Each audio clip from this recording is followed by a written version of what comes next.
Hi everyone, welcome to the visual guide for Eden's Gate Inundation Savage. This is the third new Savage difficulty encounter made available by patch 5.05 in Final Fantasy XIV Shadowbringers. My name is Miss Tech and I'll be your raid guide. We begin with Tidal Roar, a raid-wide AoE blast. Shield and heal through this as necessary. Next up, Rip Current will target the primary target for 2 hits of massive damage in a straight line, applying a magic vulnerability up debuff with each hit. Tanks will need to take both hits with an immunity or tank swap during the cast to split the damage between both of them with cooldowns. Soon after, Leviathan will cast Tidal Wave. This will spawn a water spout on either the east or west edge that will knock back all players a set distance from that side. To avoid getting knocked off, players will need to pre-position closer to the water spout or use a knockback immunity. While this Tidal Wave knockback is winding up, the boss will also cast Undersea Quake and destroy the 2 outer edges of the platform. As such, any player that is not using a knockback immunity will need to ensure they position themselves right on the safe edge of the center platform so they don't get knocked off by either Undersea Quake or the knockback itself. Players can use the lines on the platform to gauge the safe distance. Next up, Leviathan will cast Temporary Current, which will sweep across the majority of the platform, killing anything caught inside. Players will need to move into the available safe zones, which are found in the front and back corners of the platform, depending on which direction Temporary Current is coming from. Since the telegraph is incredibly short, players will need to use the boss's heads to predict which direction this attack is coming from and adjust appropriately. Immediately after, each player will be targeted by Drenching Pulse, which will place a circle AoE marker on the ground beneath them. The group can stack up to control where these petals spawn, as you'll need plenty of room to spread for the next mechanic. Freak Wave will then target all players for another round of AoE circle attacks, and you'll need the room to spread without overlapping one another. You'll want to assign spots along the edge of the platform without covering any of the corners. This positioning will help you prepare for future mechanics, so make sure you get used to it quickly. As soon as the Freak Wave damage goes off, another Temporary Current will begin to cast, this time from the opposite side of that first Temporary Current. Players will have very little time to adjust for this and should move to the closest safe corner from where they just dropped their Freak Waves. Once this second Temporary Current goes off, the platform will reform. Leviathan will then cast Maelstrom and disappear. 3 small puddles will spawn around the platform that will soon grow into much larger puddles, dealing damage and placing heavy on anyone hit. At the same time, Leviathan portals will spawn in succession at 2 spots around the arena, signaling his incoming dive bombs across that side of the platform. Players will need to maneuver between the puddles out of Leviathan's path to avoid death. Once 2 rounds of puddles and 2 dive bombs go off, Leviathan will return to the platform and the encounter will resume. Make sure you continue to avoid the puddles as necessary until they disappear. Next, another Tidal Roar to heal through. Leviathan will then cast Tsunami, which will deal raid-wide damage and apply 2 debuffs on every player. Both healers will be afflicted with Smothering Tsunamis, which will target them for damage that requires a group soak to survive. The tanks and damage dealers will all have Swirling Water debuffs, which will target them for donut AoE attacks. 1 player will also be marked by a Sundering Tsunami, while the other 7 will be afflicted with Splashing Waters. Splashing Waters will deal lethal damage to the player at the end of its duration unless it's removed. To remove Splashing Waters, players will need to be hit by Sundering Tsunami. Confused yet? Drowning in too many debuffs? Let's break it down. Each debuff has its own duration, and a quick look at each can help you understand how everything is handled in this Tsunami combo. As soon as everyone's debuffs are applied, the player with Sundering Tsunami will move behind and face the group. This Sundering Tsunami will knock back all players a set distance in front of them, and cleanse any Splashing Waters debuff it hits, leaving everyone with just 1 debuff left to take care of. Naturally, Leviathan will cast another Undersea Quake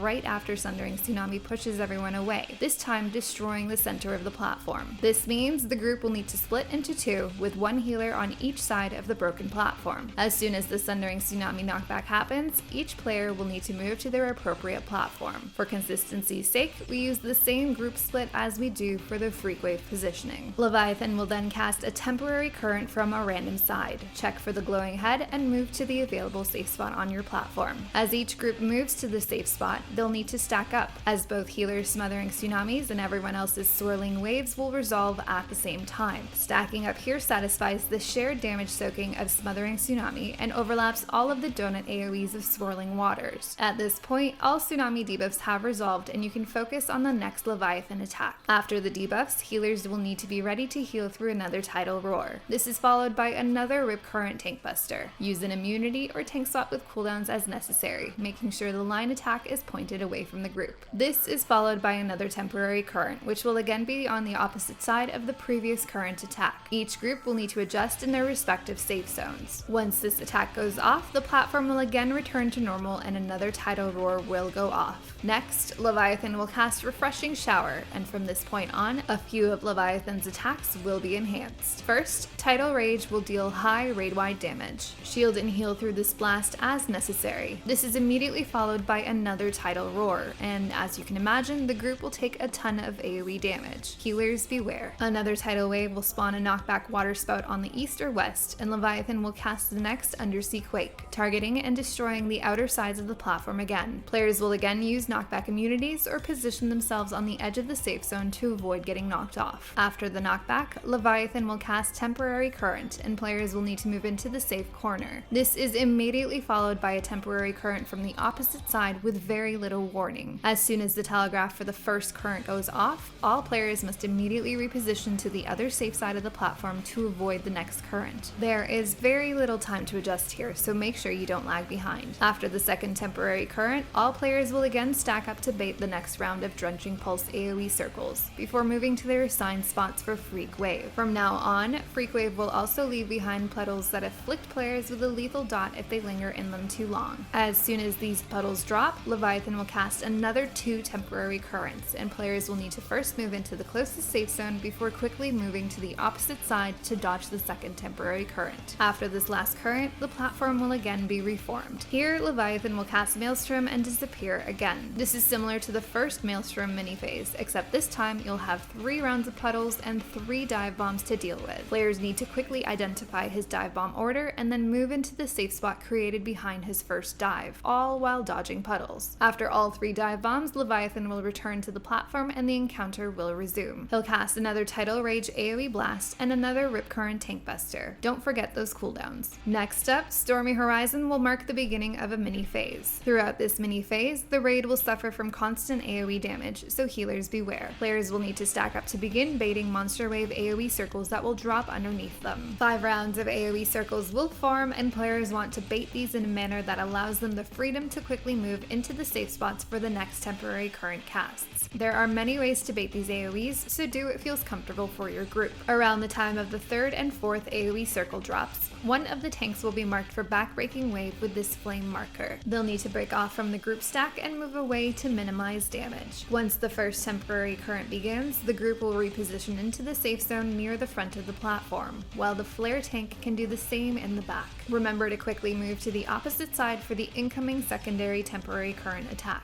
Immediately after, a player will be targeted with this lineup marker. Since the flare tank is making their way in from the back, we have the group line up directly in the middle, so everyone can easily share the incoming damage, regardless of their position on the platform. Plunging Wave will hit the party 5 times, so be ready with those shields, heals, and raid cooldowns. This insane AoE damage is of course followed by another 2 Tidal Rages. Healers be ready. At this point, the mini-phase ends and the constant AoE damage will cease. Next, the group will stack up to bait another round of Drenching Pulse AoEs before spreading to the far edges to drop their Freak Wave puddles. Leviathan will begin to cast Undersea Quake immediately after, destroying those outer edges. Placing your Freak Wave puddles on the far edges here will completely remove them from the equation once the sides are destroyed, giving you all the room you need to handle the next round of Tsunami debuffs on the small center platform. This Tsunami cast will deal more AoE damage and apply another 2 debuffs on each player. Since we know a mess of debuffs are coming, let's go ahead and break it all down. This time, every single player will be afflicted with Splashing Waters, the debuff that needs to be cleansed before it times out. 1 tank and 1 damage dealer will be afflicted with Sundering Tsunami, which will be used to remove the Splashing Water debuffs in the same manner as before. The other tank will now have a new debuff named Scouring Tsunami, which will deal a huge and deadly point-blank AoE attack around them at the end of the debuff's duration.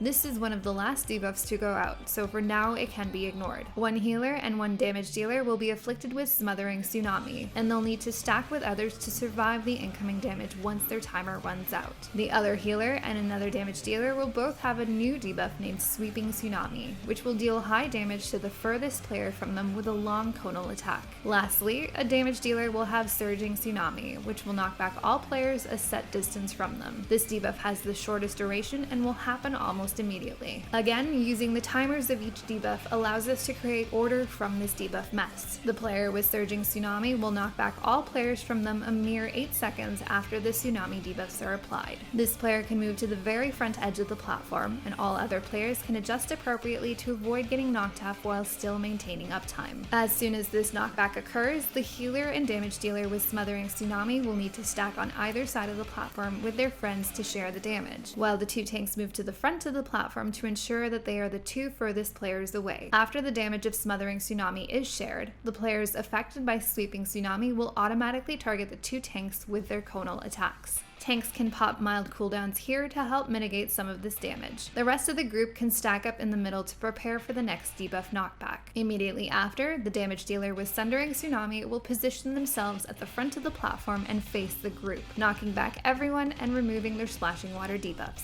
After this knockback, the tank with Scouring Tsunami debuff will move all the way to the back of the platform far away from the group to drop the massive point-blank AoE attack. Right before this goes off, the other tank with the remaining Sundering Tsunami debuff will aim their attack towards the group, cleansing the last splashing water and knocking the group back one last time. At this point, all debuffs have been resolved, and the group can move to the front of the platform to prepare for the next two temporary currents. Move into the first safe zone, and then quickly readjust to the opposite side for the second current. The platform will reform here, and healers will need to get ready for 2 more Tidal Rage AoE blasts. One last rip current on the tanks. Don't forget your cooldowns. Next, the group will stack to bait Roiling Pulse, which will place another round of AoE circles underneath them. Immediately after, 2 Killer Wave stack-up markers and 2 Breaking Wave flare markers will appear on the healers and tanks respectively. Leviathan is also casting another Undersea Quake at this time, targeting the center of the platform for destruction. To handle this combo, once the group has baited the AoE circles, each group will split up towards their assigned sides. The tank flares will move to one side of the platform, while the rest of the group stacks up on the opposite side to minimize damage. Leviathan will then cast Black Smokers. This will cause multiple attacks to target each tank. Pop those coolies and make sure you're facing this attack away from your group.